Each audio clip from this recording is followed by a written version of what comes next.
In this lesson, we'll talk about the last attitudinal problem, racism. Racism refers to any policy, practice, belief, or attitude that attributes characteristics or status to individuals based on their race. It goes further than a specific kind of prejudice, for it also involves the exercise of power.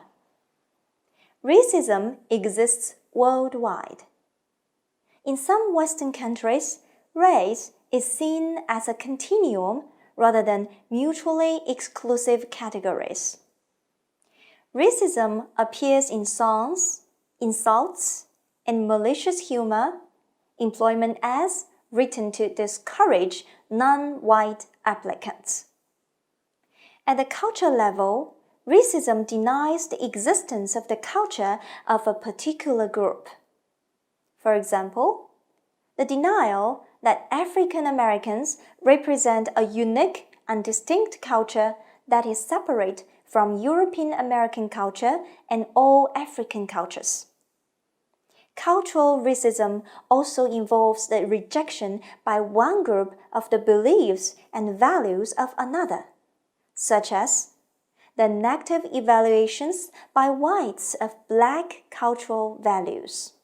So far, we have learned that ethnocentrism, stereotyping, prejudice, and racism hinder or even jeopardize intercultural interactions.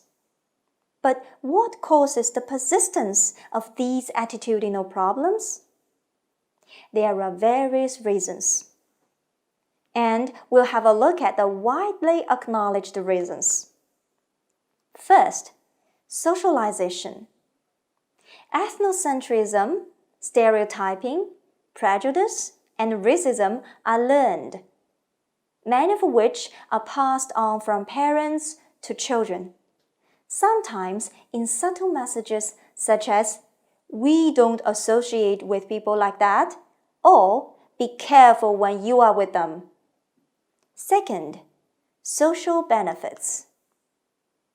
Expressing ethnocentrism, stereotyping, prejudice, and racism may bring support from others who share them. For example, it is difficult for people to break away from the prejudices of their families and friends, as rejecting the prejudice can be perceived as breaking away from the association. Third, economic benefits.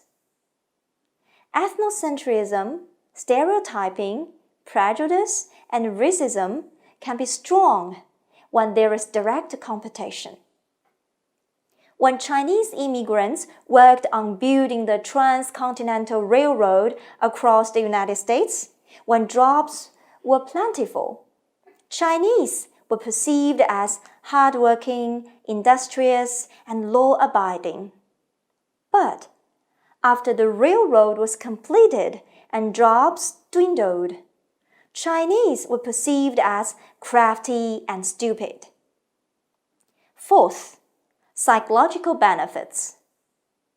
Ethnocentrism, stereotyping, prejudice, and racism can be used to generate a feeling of superiority and to explain a complex world in terms of simple causes, as in saying, "Those people are the source of all our problems."